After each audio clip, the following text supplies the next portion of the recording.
10 लाख रुपयांची विक्री म्हणजे 10 लाख रुपयांची कमाई, असं अनेक बिझनेस ओनरचं कॅल्क्युलेशन असतं. त्यांना वाटत असतं की मी महिन्याचं सेल्सचं टार्गेट अचीव्ह केलं म्हणजे माझा बिझनेस एकदम व्यवस्थित चालतोय. पण महिन्याला होणारा प्रत्येक एक्सपेन्स ते सहजासहजी ट्रॅक करत नाहीत आणि याच्यामुळेच कधी कधी त्यांच्या बिझनेसमध्ये अनेक प्रॉब्लेम्स येऊ शकतात. जर तुम्ही तुमच्या बिझनेसचा टोटल सेल्स आणि त्याच्यानंतर येणारा प्रत्येक एक्सपेन्स जर कॅल्क्युलेट केला तर तुमचं नेट मार्जिन लक्षात येतं आणि तुमचं नेट मार्जिन हे नेहमी पॉझिटिव्हच असलं पाहिजे. जर नेट मार्जिन निगेटिव्ह चाललंय तर तुमचा बिझनेस खरंच धोक्यात आहे आणि तो लवकरात लवकर व्यवस्थित करणं गरजेचं आहे. तर आजच्या या व्हिडिओमध्ये आपण बिझनेसमधून सेल्स झाल्यानंतर कोणकोणते खर्च वजा केले पाहिजेत जेणेकरून आपलं नेट मार्जिन आपण व्यवस्थित कॅल्क्युलेट करू हेच सोप्या भाषेत समजून घेणार आहे. याच्यामध्ये कोणतंही एकदम डिफिकल्ट फायनान्स प्लॅनिंग वगैरे मी काही सांगणार नाही. बेसिक गोष्टी आहेत ज्या तुम्ही डेली बेसिसवर ट्रॅक केला तर तुमच्या बिझनेसचं नेट मार्जिन निघेल आणि तुमचा बिझनेस प्रॉफिटमध्ये आहे का लॉसमध्ये आहे हे सुद्धा तुमच्या लक्षात येईल. तर चला सुरुवात करूया आजच्या भागाला. आता व्हिडिओत आपण सुरुवातीलाच बोललो आहे की आपण 10 लाख रुपयाचं सेल्स कन्सिडर करूया. समजा आपला एक बिझनेस आहे ज्याच्यामध्ये महिन्याला आपण 10 लाख रुपयांची विक्री करतोय तर त्याच्यातून सगळ्यात पहिली जी गोष्ट आहे ती वजा केली पाहिजे ती म्हणजे COGS, cost of goods sold. म्हणजे जे काही आपलं रॉ मटेरियल आहे, जे काही आपण प्रोडक्ट बनवले त्याच्यासाठी लागणारे जेवढे काही डायरेक्ट खर्च आहेत ते आपण त्या टोटल सेल्सच्या व्हॅल्यूमधून मायनस करायचे आहेत. आता उदाहरणासाठी मी पकडलाय COGS 6.5 लाख रुपये. जेव्हा मी 10 लाखातून 6.5 लाख रुपये मायनस करतो त्यावेळेला माझ्याकडे ग्रॉस मार्जिन शिल्लक राहतं जे आहे 3.5 लाख रुपये. त्याच्यामुळे आपल्या बिझनेसचा COGS पहिल्यांदा कॅल्क्युलेट करायचा. प्रत्येक प्रोडक्टचं डिटेल प्राइसिंग तुम्हाला माहित पाहिजे आणि COGS व्यवस्थित कॅल्क्युलेटेड असेल तर तुमचं ग्रॉस मार्जिन व्यवस्थित निघतं. त्याच्यामुळे सगळ्यात पहिल्यांदा तुमच्या बिझनेसचा टोटल सेल किती आहे त्या सेल्समधून तुमचा COGS मायनस करून तुमचं ग्रॉस प्रॉफिट कॅल्क्युलेट करून घ्या. आता जेव्हा माझं COGS जाऊन ग्रॉस प्रॉफिट 3.5 लाख रुपये राहते त्यावेळेला बऱ्याच जणांना वाटत असतं की माझ्या बिझनेसचं मार्जिन जे आहे ते आहे 35%. पण याच्यात जाऊन सुद्धा अनेक गोष्टी पुढे आपल्याला वजा करणं गरजेचं राहतं ज्याच्यामध्ये आपले जे काही फिक्स एक्सपेन्सेस आहेत ते खूप महत्त्वाचे आहेत.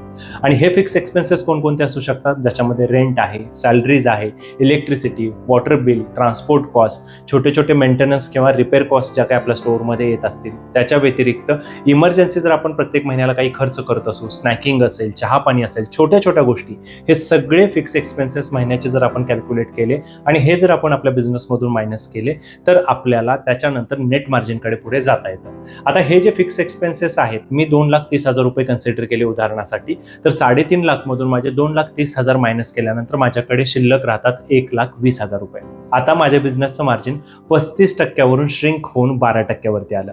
आता याच्या पुढे जाऊन सुद्धा अजून एक छोटीशी गोष्ट आहे ती सुद्धा आपण समजून घेणं फार गरजेचं आहे आणि ती म्हणजे हिडन एक्सपेन्सेस. अनेक बिझनेस ओनर ह्या गोष्टीकडे खूप दुर्लक्ष करतात कारण की आपले फिक्स एक्सपेन्सेस सगळे पे करून झाले त्याच्यानंतर सगळे पैसे आपलेच आहेत असं समजतात आणि त्याचा खर्च कसा करायचा हेच त्यांच्या लक्षात येत नाही. आता हिडन एक्सपेन्सेस मध्ये गोष्टी कोणकोणत्या येतात तर सगळ्यात पहिली जी गोष्ट आहे आजकाल UPIचा जमाना आहे. UPI मध्ये तुमचे कार्डचे चार्जेस, UPI ट्रान्झॅक्शनचे चार्जेस हा त्या हिडन एक्सपेन्सेसचा सगळ्यात मोठा घटक आहे.